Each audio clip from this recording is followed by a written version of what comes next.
مگر ہمارا نوجوان اس بیچارے کو تو گانے میں مزہ آتا ہے، اس کو میوزک میں مزہ آتا ہے، وہ ایئر فون لگا کر کے کانوں میں بائک بھی چلا رہا ہے تو گانا سن رہا ہے، کار میں بیٹھا ہے تو کار میں بھی گانا بجا رہا ہے، اس کو میوزک میں سکون ملتا ہے۔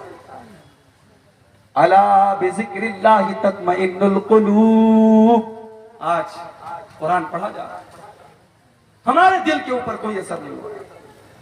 یہاں تو قرآن پڑھا جاتا تھا، اللہ کے پیارے نبی جب نماز میں قرآن پڑھتے تھے صحابہ رونے لگتے تھے، صحابہ کبھی کبھی قرآن پڑھتے تھے، اللہ کے پیارے نبی کی آنکھوں سے آنسو بہنے لگتے تھے، قرآن کو سن کر کے جنات ایمان لے آئے۔ وہ لوگوں، آج وہی قرآن ہمارے سامنے پڑھا جا رہا ہے، ہمارے دلوں کے اوپر کوئی اثر کیوں نہیں ہو رہا ہے؟ قرآن، فضیل ابن عیاض کو دیکھو، اپنے زمانے کا بہت بڑا ڈاکو ہے، ڈاکہ ڈالنے کے لیے مکان کی چھت پر کودتا ہے، رات کا سناٹا ہے، اللہ کا کوئی بندہ قرآن کی تلاوت کر رہا ہے، اور قرآن پڑھتے پڑھتے 27ویں پارے کی سورہ حدید کی 26ویں پارے کی سورہ حدید کی آیت پڑھتا ہے، أَلَمْ يَعْنِ لِلَّذِينَ آمَنُوا أَن تَخْشَعَ قُلُوبُهُمْ لِذِكْرِ اللَّهِ، اے ایمان والو، کیا ابھی وہ ٹائم نہیں آیا کہ اللہ کا کلام سن کر کے تمہارے دل پگھل جائیں؟ اے ایمان والو، کیا اب بھی تم نہیں سدھرو گے؟ کیا تم اب بھی توبہ نہیں کرو گے؟ جب فضیل ابن عیاض کے کانوں میں قرآن کی یہ آیت پڑھی، فضیل ابن عیاض نے فوراً اللہ کی بارگاہ میں توبہ کی اور کہا کہ اے اللہ، وہ سمے آ چکا ہے، وہ وقت آ چکا ہے، اے اللہ میں تیری بارگاہ میں سچی توبہ کرتا ہوں۔ اور اس دن کے بعد سے فضیل ابن عیاض نے ڈاکہ ڈالنا بند کر دیا، اور اتنے بڑے عابد بن گئے کہ اپنے زمانے کے سب سے بڑے اللہ والوں میں ان کا شمار ہونے لگا، اور خانہ کعبہ کا 24 گھنٹے خانہ کعبہ کے پاس وہ زندگی گزارنے لگے۔ قرآن کی ایک آیت دل کی دنیا بدل دیتی، مگر ہمارا نوجوان، اس بیچارے کو تو گانے میں مزہ آتا ہے، اس کو میوزک میں مزہ آتا ہے، وہ ایئر فون لگا کر کے کانوں میں بائک بھی چلا رہا ہے تو گانا سن رہا ہے، کار میں بیٹھا ہے تو کار میں بھی گانا بجا رہا ہے، اس کو میوزک میں سکون ملتا ہے۔ الا بذکر اللہ تطمئن القلوب، میرے بندو تم اللہ کو یاد کیا کرو، اللہ کا ذکر کیا کرو، اللہ کے ذکر سے دلوں کو سکون ملتا ہے، اور جس دل کو گانے سے سکون ملے، جس دل کو میوزک سے سکون ملے، سمجھ جاؤ کہ وہ دل مردہ ہو چکا ہے، اس دل کی جنازے کی نماز پڑھ لو، وہ دل مردہ ہو چکا ہے۔ دل اگر زندہ ہے تو اس کو قرآن کے ذریعے سکون ملے۔ آج ہمارا نوجوان قرآن نہیں پڑھتا، قرآن نہیں سنتا، کسی اچھے قاری کی آواز میں قرآن پڑھو، کبھی یوٹیوب کھولو، اس پہ لکھو سورہ مریم شیخ سعود الشریم کی آواز، سورہ مریم شیخ سدیس کی آواز، سورہ رحمان شیخ معیقلی کی آواز، شیخ منشاوی کی آواز میں سورہ مریم، کسی اچھے قاری کی آواز میں آپ قرآن کی تلاوت سنو میرے بھائی، اللہ کی قسم آپ کا دل پاک پاک ہوگا، آپ کی روح سرشار ہو جائے گی۔ اللہ کے کلام میں آج بھی وہ کشش ہے، وہ اٹریکشن ہے، مگر ہم نے قرآن کو تبرک کی کتاب کر دی۔ قرآن کی ضرورت کب پڑتی ہے؟ بھائی بھائی میں جھگڑا ہوا، چلو قرآن اٹھاؤ قسم کھانے۔ قرآن کی ضرورت کب پڑتی ہے؟ قرآن کو چومنے کی۔ قرآن کی ضرورت کب پڑتی ہے؟ قرآن کو پڑھ کر کے کسی کو دم کرنے کے نہیں میرے بھائی، قرآن کا یہ سارا مقصد بعد میں ہے۔ قرآن کا سب سے بڑا مقصد ہے قرآن کو پڑھا جائے، قرآن کو سمجھا جائے، قرآن پر غور کیا جائے اور قرآن پر عمل کیا جائے۔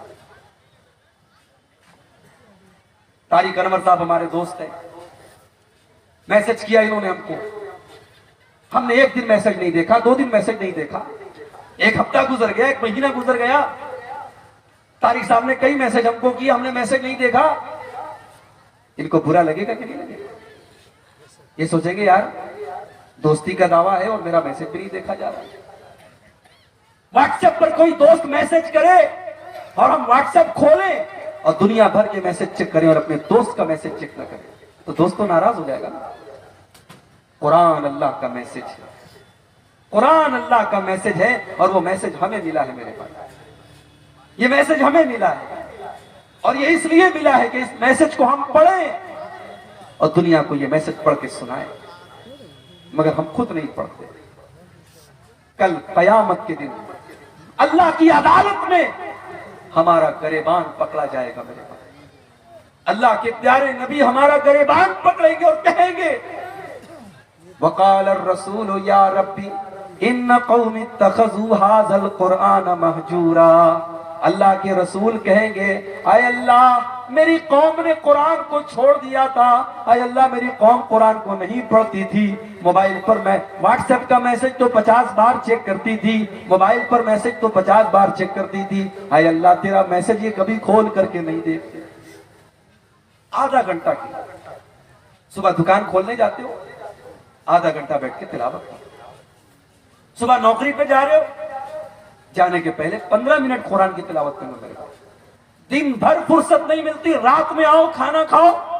آج تو موبائل پر بھی قرآن موجود ہے, موبائل پر 10 منٹ کا ٹائم نکالو, تھوڑا سا قرآن پڑھ دو, تھوڑا سا ترجمہ پڑھ دو. وَلَقَدْ يَسَّرْنَا الْقُرْآنَ لِلذِّكْرِ فَهَلْ مِن مُدَّكِرٍ. ہم نے اس قرآن کو آسان بنایا ہے یاد کرنے کے لیے, ہم نے اس قرآن کو آسان بنایا ہے نصیحت حاصل کرنے کے لیے, ہم نے اس قرآن کو آسان بنایا ہے سمجھنے کے لیے. فَهَلْ مِن مُدَّكِرٍ. کیا ہے کوئی قرآن کو سمجھنے والا, کیا ہے کوئی قرآن سے سبق حاصل کرنے والا؟ تو یہ امت قرآن سے دور ہے, یہ امت نماز سے بھی دور ہے. مسجد کے لیے جلسہ ہو رہا ہے, مسجد بن بھی جائے گی انشاءاللہ, مگر آج مسجدوں کا حال کیا ہے؟ جلسے میں آ رہے ہیں 1000 لوگ, فجر تک سب گاؤں میں رہتے بھی ہیں, لیکن فجر کی نماز میں کتنے لوگ ملیں گے؟ 20 لوگ, 25 لوگ, 10 لوگ, 15 لوگ. حی علی الصلاۃ کی آواز آ رہی ہے, مسلمان کا کاروبار نہیں بند ہو رہا ہے. سعودی عرب میں بہت کچھ بدل رہا ہے, مگر ایک چیز نہیں بدلی ہے وہاں. لوگوں کو سعودی عرب کی برائیاں نظر آتی ہیں, برائیاں کہاں نہیں ہیں میرے بھائی. دنیا بدل رہی ہے, سعودی عرب بھی بدل رہا ہے, مگر ایک چیز آج بھی سعودی عرب کے ہے.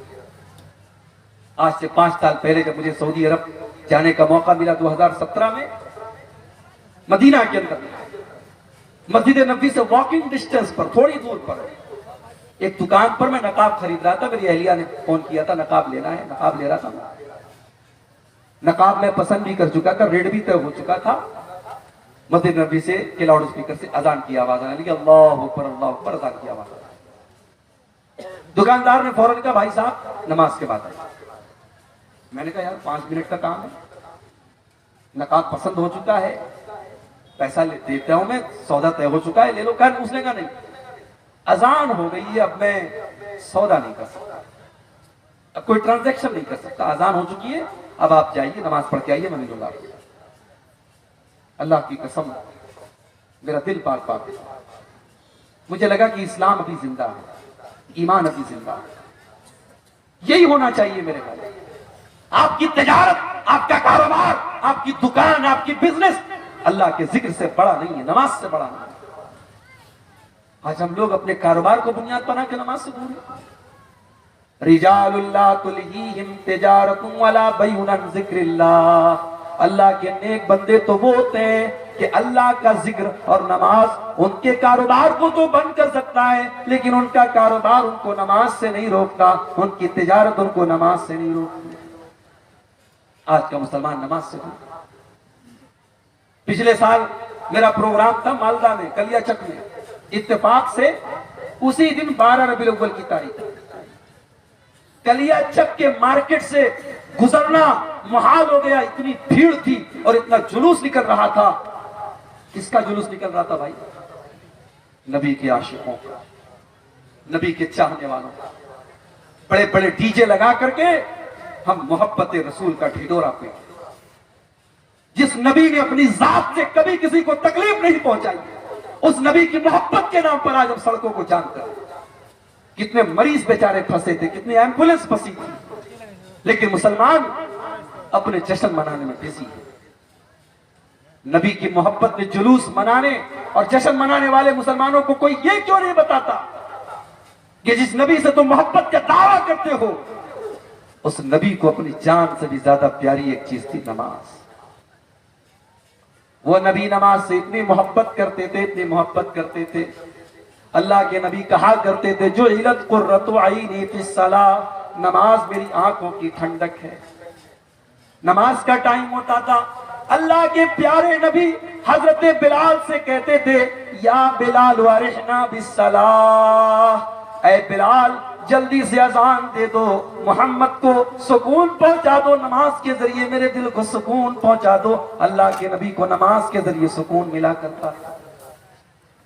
اپنے آخری ٹائم بھی اللہ کے پیارے نبی اپنی امت کو یہ وصیت کر کے گئے تھے الصلاۃ الصلاۃ وما ملکت ایمانکم، او لوگوں نماز کی پابندی کرنا، او لوگوں نماز کا خیال کرنا، نماز کو مت چھوڑنا، اپنے غلاموں کا خیال رکھنا، اپنے نوکروں کا خیال رکھنا اور نماز کا خیال رکھنا۔ نماز کوئی معمولی عبادت نہیں ہے۔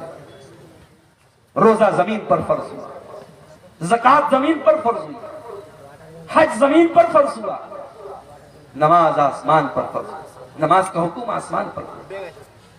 اس میں اشارہ ہے اس بات کی طرف کہ اے مومن، اگر تو اللہ والا بننا چاہتا ہے، تو اللہ کے اونچا مقام پانا چاہتا ہے، تو نماز کی پابندی کر، تو بغیر نماز کے اللہ والا نہیں بن سکتا۔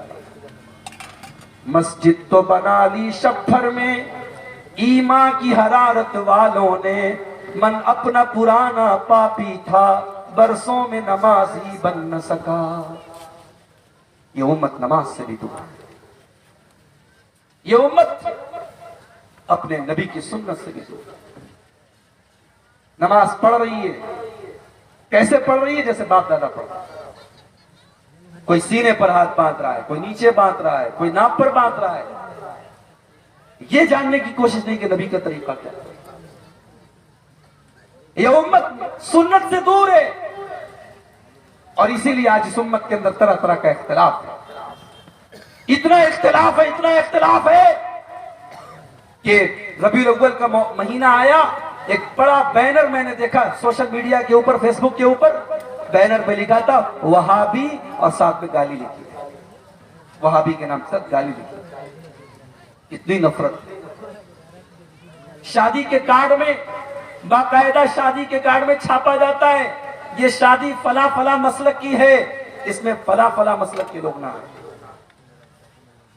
ایک شادی کا ویڈیو آیا میرے بنارس شہر کا کہ شادی ہو رہی ہے، بارات نکل رہی ہے، اور بارات میں اعلان ہو رہا ہے لاؤڈ اسپیکر میں کہ اس بارات میں جتنے وہابی ہیں اور جتنے دیوبندی ہیں وہ چلے جائیں ورنہ ان کو مار کے بھگایا۔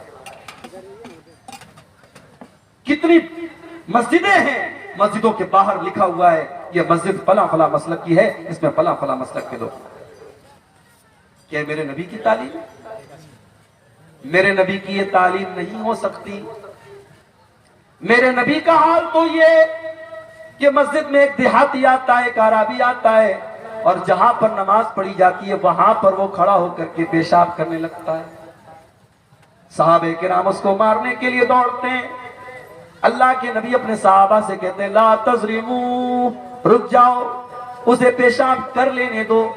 اگر تم اس کو روکنے کی کوشش کرو گے وہ ادھر ادھر جائے گا اور پیشاب اور پھیل جائے گی، اس کو پیشاب کر لینے دو، اس کو مت روکو۔ جب وہ پیشاب کر چکا، اللہ کے نبی نے اپنے پاس بلایا، بڑے پریم سے کہا، بڑی محبت سے کہا، بڑے پیار سے کہا ان هذه المساجد لا تصلح لهذا، میرے بھائی یہ مسجد ہے، یہ پیشاب کرنے کی جگہ نہیں ہے، یہ گندگی کرنے کی جگہ نہیں ہے، انما هي لذکر اللہ والصلاۃ، مسجد تو اللہ کا ذکر کرنے کی جگہ ہے، مسجد تو نماز پڑھنے کی جگہ ہے، میرے بھائی یہ پیشاب پاخانہ کرنے کی جگہ نہیں ہے۔ دیہاتی کو بات سمجھ میں آ گئی، وہ چلا گیا۔ ابھی اللہ کے نبی نے اتنے پر بس نہیں کیا، پانی کا بکٹ منگایا، پانی کی بالٹی منگائی، پیشاب کو صاف کروایا، اور جب پیشاب صاف کر دی گئی آپ نے اپنے صحابہ کو بلایا اور کہا کہ اے میرے صحابہ، جب وہ پیشاب کر رہا تھا تم اتنے جذبات میں کیوں آ گئے تھے؟ انما بعثتم میسرین ولم تبعثوا معسرین، اے میرے صحابہ تمہیں دنیا میں آسانی پیدا کرنے کے لیے بھیجا گیا ہے، تمہیں پریشانی پیدا کرنے کے لیے نہیں بھیجا گیا ہے۔ تمہارا کام دنیا میں آسانی پیدا کرنا ہے، تمہارا کام دنیا میں پریشانی پیدا کرنا نہیں ہے۔ یہ مسلمان تھے، یہ نبی کی تعلیم کے ہیں۔ آج نبی کا چاہنے والا مسلکوں کے نام پر بٹا ہوا۔ کیوں بٹا ہے؟ کیونکہ ہم نے اللہ کی رسی کو چھوڑ دیا۔ وَاعْتَصِمُوا بِحَبْلِ اللَّهِ جَمِيعًا، اے مسلمانوں تم اللہ کی رسی کو مل کر کے تھام لو، وَلَا تَفَرَّقُوا، اور آپس میں فرقوں میں نہ بٹو، وَاذْكُرُوا نِعْمَةَ اللَّهِ عَلَيْكُمْ إِذْ كُنْتُمْ أَعْدَاءً، اور یاد کرو اللہ کے احسان کو جب تم ایک دوسرے کے خون کے پیاسے تھے، اللہ نے اپنے نبی کو بھیج کر کے تمہیں بھائی بھائی بنا دیا۔ فَأَصْبَحْتُمْ بِنِعْمَتِهِ إِخْوَانًا، اور تم اللہ کے احسان سے بھائی بھائی بن گئے۔ اسلام نے ہمیں بھائی بھائی بنایا ہے۔ آپ بہار کے، میں یو پی کا ہوں، آپ کی برادری الگ ہے، میری برادری الگ ہے، لیکن آپ کے دل کا درد میرا درد ہونا چاہیے، میری تکلیف آپ کی تکلیف ہونی چاہیے۔ دنیا کے کسی کونے کے مسلمان کو اگر تکلیف پہنچے تو دنیا کے دوسرے مسلمانوں کو اس تکلیف کا احساس ہونا چاہیے۔